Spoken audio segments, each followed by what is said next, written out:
Shall I start that again? Just for the benefit of the congregation, it's just brief. We're doing a summary now of Jiva Goswami. Okay.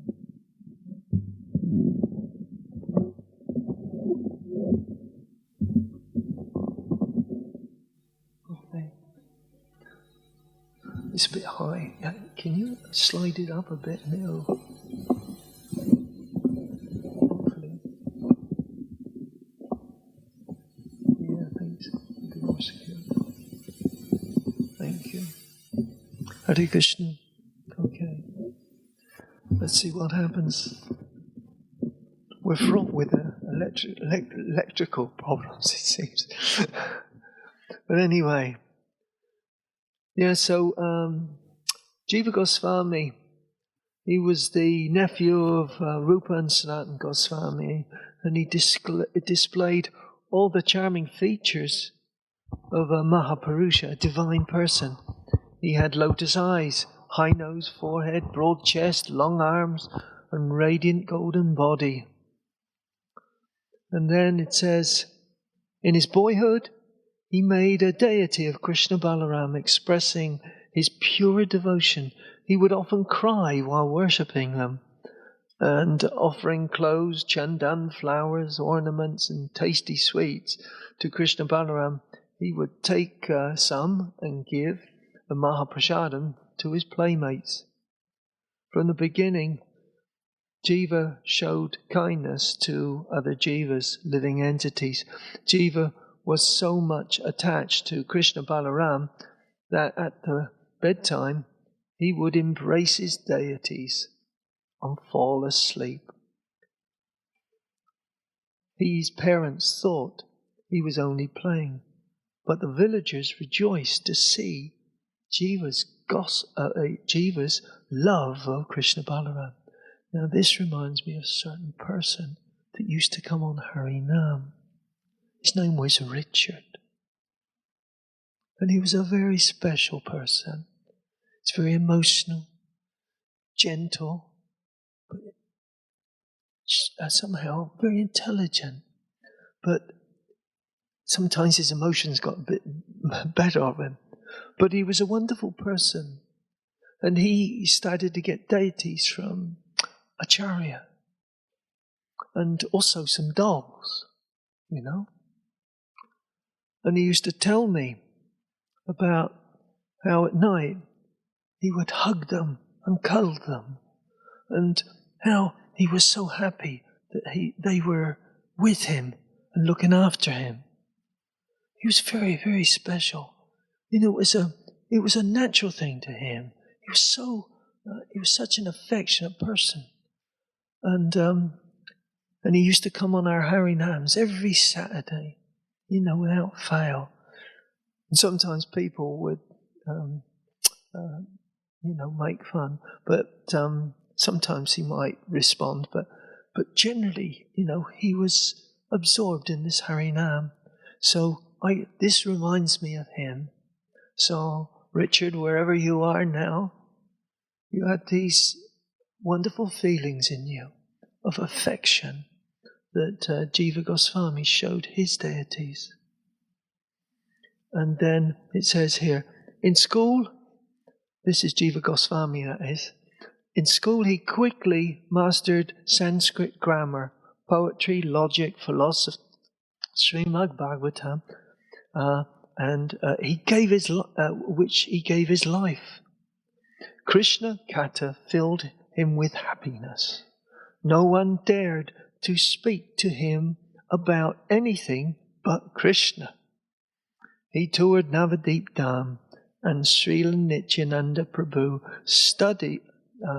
with Nityananda Prabhu. And he studied Sanskrit and Benares, and then resided in Vrindavan after humbly serving Rupa Goswami by washing his feet, preparing his manuscripts, and editing his books. And then he received Diksha. Once an aging Vaishnava, Vallabhacharya, gave critical advice to Srila Rupa Goswami in his writing. Although much younger than the Venerable Vallabha, Sri Jiva brazenly spoke in defense of his Guru. Srila Rupa Goswami scolded Jiva for telling him to leave and telling him to leave Vrindavan. He then lived in an abandoned crocodile hole, and which was near Srila Rupa's Bhajan Kote. Jiva Goswami began fasting. You see, what had happened, Rupan and Sanatan, they signed a declaration for him to this Vallabha Acharya, saying that he had defeated them. They didn't want to debate with him. They didn't want to waste their time. You know, they could have, but they didn't. They don't want to debate with just pandits and to boost their ego. And so they said they signed a form of declaration that they had been defeated by him. They didn't mind. Then they got on with their bhajan. And then so Jiva Goswami, he reacted to this when he heard this. And he encountered this Vallabhacharya when he came and defeated him. He was their disciple because he thought this is wrong. You know, so he was defending his guru's his guru's reputation, and then Jiva Goswami, after being chastised by Rupa Goswami, he was sent away, and he began pining. He says, "Go from here. You know, you dared to speak to him, and so in such a way. This is shameful." And so Jiva Goswami was broken-hearted because he only wanted to protect his guru. So there's a lesson, they say, the acharyas, they say, that Vacho Vegam, Manasakoda Vegam, Jiva Vegam, I can't remember. Sorry? Jiva Pasta Vega. And then he said that he should have controlled himself in line with this. So that's one way of looking at it. But at the same time, when somebody is blasphemed, you know, a devotee tends to try and defend. It can happen. So there's two ways. But to go from this place, you must leave that place immediately if you can't defeat them. He defeated them, you know. But this was, he says, no, you should have been tolerant. And so then after some time, he was fasting. Sanatan Goswami spoke to Rupa Goswami, "Look, Jiva Goswami, he's fasting. He's not taking prasad or anything, and he's staying in a tree, I think it was."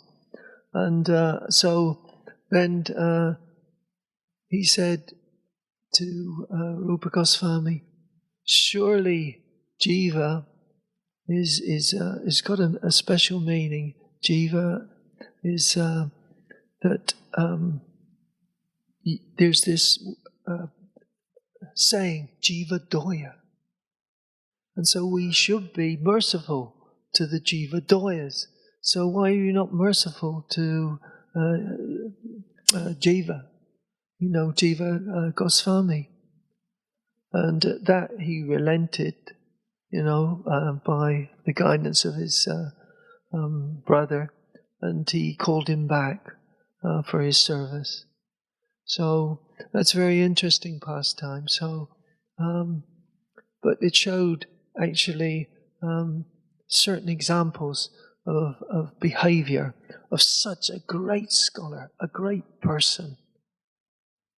he just went and cried because it was his dearest spiritual master and he didn't want to offend him. So then it says here, Srila Prabhupada commented on this disciple pastime. It says he's cast out Jiva to teach us that devotees of today a lesson. It is not done to teach or punish Jiva Goswami, who was perfectly liberated, an eternal associate of Lord Krishna. Rupa Goswami sent Jiva Goswami out of Vrindavan to teach all Jivas what he spoke in the Upadeshamrita. Vacho Vegam, Manasakura Vegam, Jiva Vegam, Udarapasta Vegam. At all times, a devotee should control his tongue, his speech, and always remain humble. Trinadapi Sunichena. After the disappearance of Rupa and Sanatan Goswami, Jiva Goswami became the Gaudiya Vaishnava Sampradaya guide, and all the Vaishnavas in Navadip, Vrindavan, Jagannath Puri.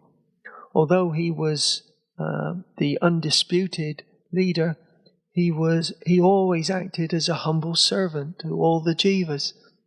Whenever the Bengali Vaishnavas visited Vrindavan, he would lovingly receive them and arrange prasadam and comfortable rooms for them all. Now, a super excellent Sanskrit scholar, Jiva Goswami would compose Sanskrit verses in his mind, write them down without changing anything, and then write them down. It means he used a mental stylus to permanently etch them on palm leaves. This inscription is the method that left no room for erasing, rewriting, or a spell check. No, yet each verse was a priceless gem, a perfect meter, rhythm, poetry, meaning. He was the greatest philosopher in all Indian history. And I could list the books, but we should know that Jiva Goswami was also the example of a great soul, humble, and at the same time giving guidance to all the Vaishnavas with his great books that we so cherish today. The Sandarbhas are eminent amongst these books which guide our acharyas today. And then what I'd like to do, his samadhi is in Radha Damodar temple. So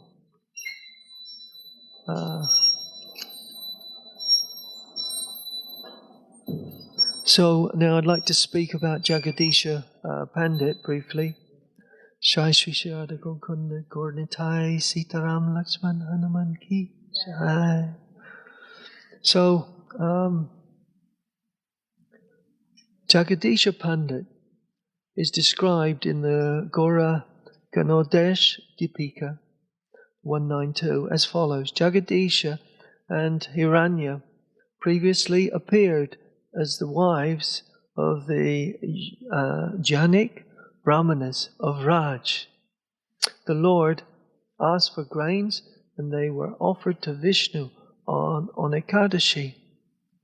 The Gora Gunadipika also says that the Chandrahasa, the expert dancer and knower of mellows of Raja, has now appeared as Sri Jagadisha Pandit.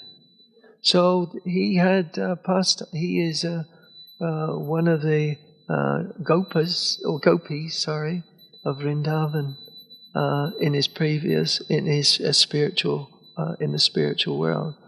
A description of Mahaprabhu's eating grains offered to Vishnu on Ekadashi at the house of Hiranya Jagadish. Jagadish is found in the Chaitanya Bhagavat, and so Nityananda Prabhu, with his associates, are the life and wealth of the most effulgent Jagadisha Pandit. He headed the association of Lord Nityananda Prabhu and his associates. And just a little bit more.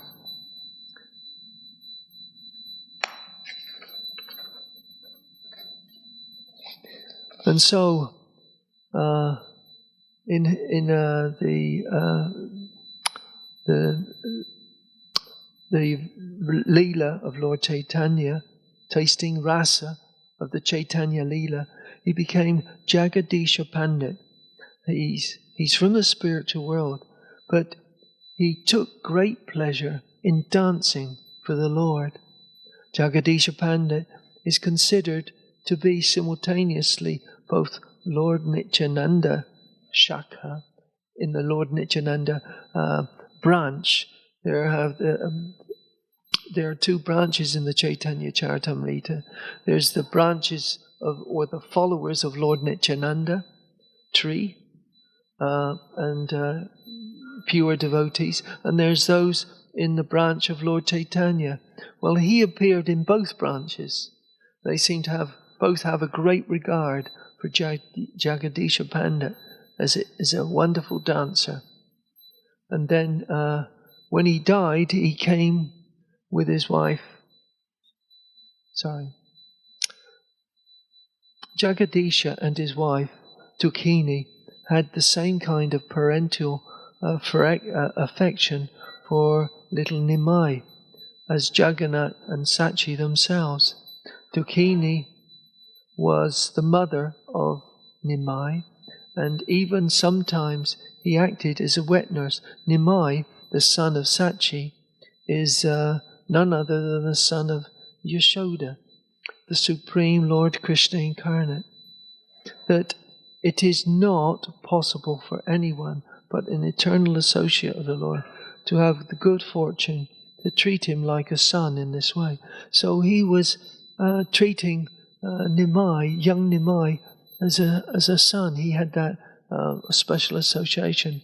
Mahaprabhu showed through his pastimes how dear he was considered, how he considered Jagadisha Pandit.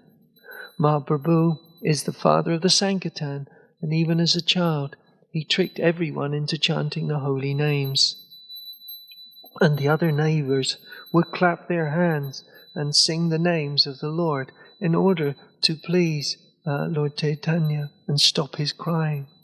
One Ekadashi day, however, Nimai kept on crying despite Sachimata and Jagannath Mishra's chanting the names. What do you want, child? What must we give you to make you stop crying? And Nimai answered, today they have made a rice offering to Vishnu at Jagadisha's house. I want to eat some of that prasad. Give me some of that prasad and I will stop crying, said Nimai. The Lord grabbed the things of the devotee, in that he doesn't offer him, but he shows no interest in whatsoever of the gift of the non-devotee. So Jagannath Mishra was amazed to hear Nimai say such things. How could he know that Jagadisha Pandit made rice for the offering on the Ekadashi? Jagannath Mishra immediately went to his neighbour's house and was surprised to see the large offering there to their Vishnu deity. Jagannath told Jagadisha Nimai's request, and adding that he was worried that it would not be correct for him to eat the rice on an Ekadashi day. But Gauranga's,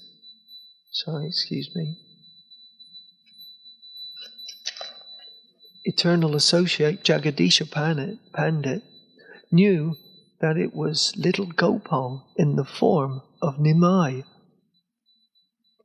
who was hungry. So without hesitation he gave him the entire offering of Jagannath Mishra. As soon as Nimai received the plate, he immediately stopped crying and joyfully began to eat. You see, Jagadisha seemed to have this sort of relationship that he understood that Nimai was the Supreme Lord. And so he was also in many, many kirtans with Mahaprabhu in different places. And he was always greatly favoured.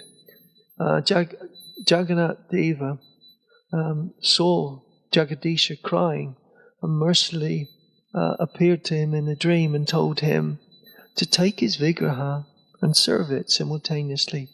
He appeared to the king of Orissa and ordered him to take time and then of the Nalakavara, when the wooden deity of Jagannath is changed, and the outgoing form would be given to Jagadisha Pandit.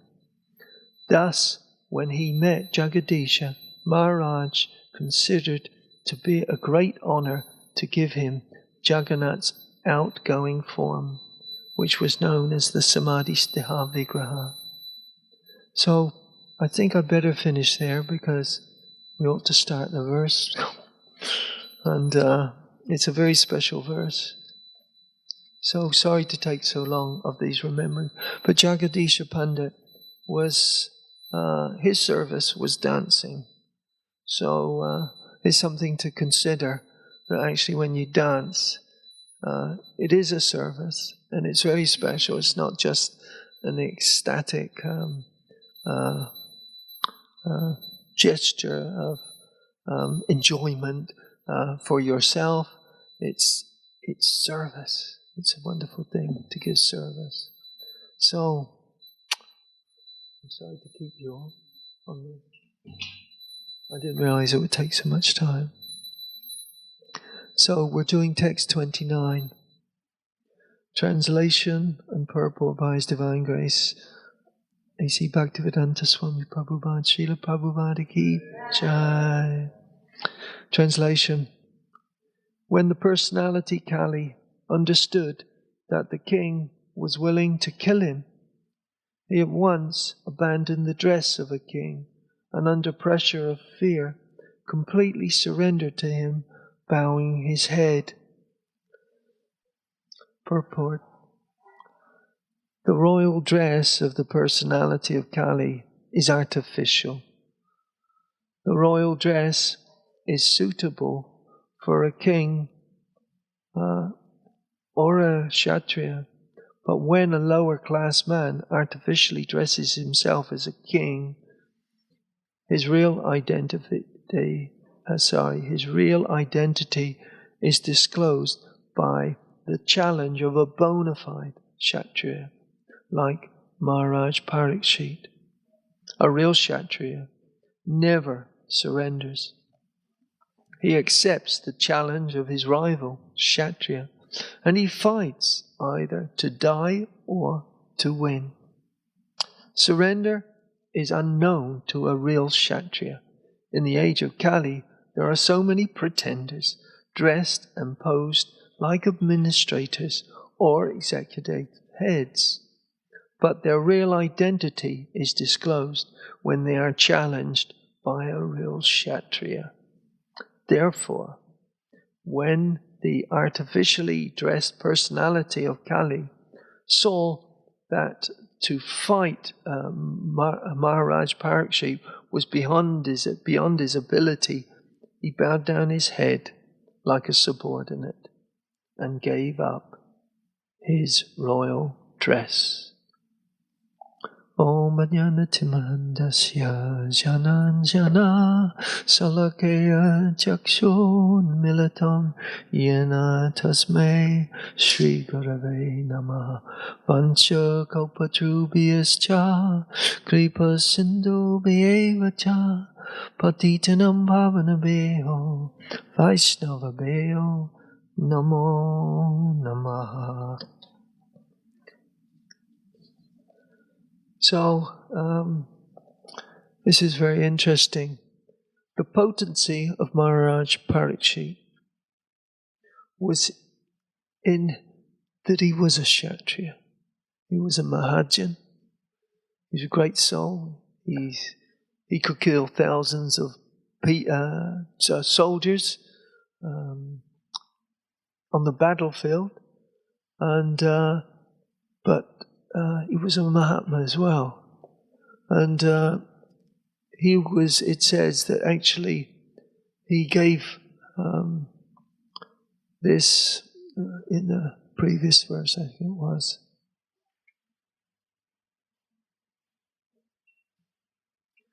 Maharaj Parikshit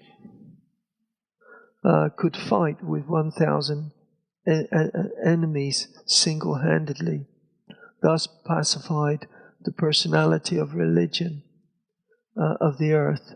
Then he took up a sharp sword to kill the personality of Kali, who is the cause of irreligion. And so we start to see, and it refers to, I think it's verse 20 purport, how that Maharaj Parikshit had no doubts in what he had to do. Before that, the personality of religion and the cow, the personality of the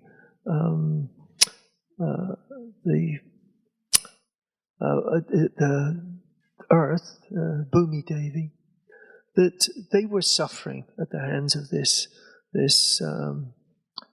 beating that they were receiving. But they wouldn't blame anybody. He asked them, he said, look, you can tell me, who is this?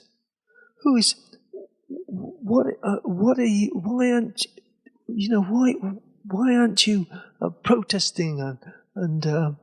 But they gave the answer. It's very difficult to tell the complexities of religion and philosophies, different philosophies. And so they didn't want to point the finger, because they say the person that points the finger gets the reaction as well. It says that, actually, and that's interesting, because it says,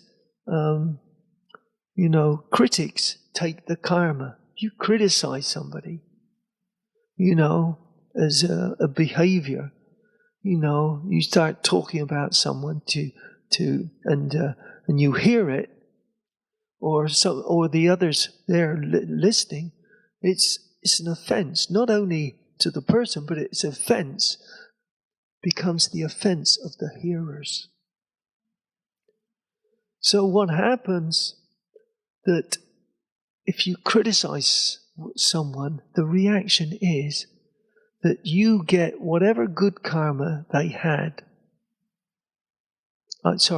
You get bad karma that they had if you criticize that person.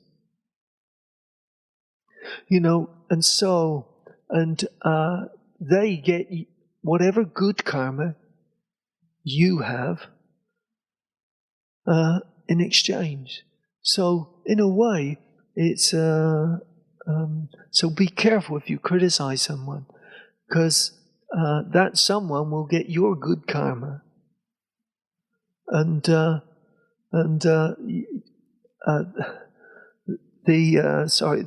person that you criticize will get the critic's good karma. So you've got to be very careful, and that's from the Mahabharata. So there's these, but ultimately they know that the person behind everything is the Supreme Lord. That actually, whatever's happening to me, I deserve anyway. So how can I complain? The Supreme Lord is behind every activity in this world. But at the same time, a policeman, if a crime is committed in this world, you can say that he has to do his job. Likewise, Parikshit was that man. He is the policeman. He has a job to do. He's not concerned about, maybe it's right, maybe it's wrong. He knows what his business is. He is positive in everything he does. He says, and in text 20 of this this wonderful Bhagavatam of this chapter. It says that Prabhupada, in the purport, he explains that the devotee is not concerned about the results of his activities. He does his duty. Whatever the results are, that's not his concern. That is in the good Lord's hands. So, and there's a very nice, it's in, I think it's Bhagavad Gita, don't take shelter of the results of your activities. You must do your activities. If you're a cook, maybe even burn something. But that's not your problem. You must do your duty. You must somehow come up with the goods. But sometimes there's mistakes. That's not in our hands. That is in the good Lord's hands. No, however great a cook you may be, it may not work out. So we have to understand that there's a greater force over the results of our activities. So don't take shelter of the results of your activities. Take shelter of your service. That's the thing you take shelter of. Service is non-different from Krishna. He and his service are non-different. They're on the transcendental plane. So there should be no fear, but if you have somebody who's your guide and there's a mistake and it is incompetency, then, you know, if something happens and something's burnt, you know, you may report back to the cook, but you report it to the person who will take the complaint to the cook. So you have an authority. You don't go and complain to the cook personally. It's not a good thing. You give it to, you think, it was burnt today. And if so many people complain about being burnt, the authority will have to take action. So or whatever you do, you have to go through authority. And so King Parikshit was the authority in this case. And the personality of religion could understand that he was going to leave it to his intelligence, it said. He said, but his intelligence was that of a Kshatriya, but it was also that of a devotee. The understanding of his higher calling, that actually I have to do it, we'll see what happens. And of course, with King Parikshit, we know in this Bhagavatam, the eventuality of King Parikshit's service was to hear Srimad Bhagavatam, the perfection of all religion. So this is the culmination of so-called a mistake of putting a snake round a sage's neck by King Parikshit when he'd left the kingdom, and he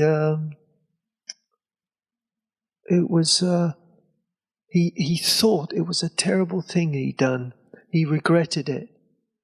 And the Brahmana's son, who had the snake, the great sage, his son cursed King Parikshit. And so we have Srimad Bhagavatam as a result of this encounter. It's the fruit of the activity lies in the ultimate conclusion, which brought Srimad Bhagavatam, brought Krishna into the world of Kali. So this is our good fortune. But some may say, poor King Parikshit. But no. He was an ecstatic instrument in hearing this wonderful narration by Sukadeva Goswami. But because he said, what do I do now? I'm being cursed. I have to accept this curse. I made a mistake. That was his humility. The Lord rewarded him. When you're crying about something you've done, and you think, he said, let me take the reaction. And of course, the reaction was that his acceptance in all humility, Krishna sent Sukadeva Goswami to speak the Bhagavad Gita. He was asking, what shall I do at death? And the sages, they said this and that. But then Sukadeva Goswami came, and they all the sages bowed down to him. The Lord himself had sent Sukadeva Goswami to speak Srimad Bhagavatam, because the king Parikshit was sincere in his regret. But in his sincere regret, he had an ecstatic departure from the world, where he left his body before even the snake bird had bitten him. So this is an amazing thing, because he was in ecstasy. He was in the spiritual world at that time. So let's, and I thank you for your patience. Let's contemplate this great King Parikshit and his wonderful sacrifice became a glorious gift to him. So sacrifice can bring gifts, but we don't know about it. We don't know what's going to happen. So any comments, questions in maybe 2 minutes? Maybe 2 minutes. Sorry about taking so long about the earlier part. Okay. Srimad Bhagavatam ki jai. Srila Prabhupada ki jai. Nitai Gaur Premanande.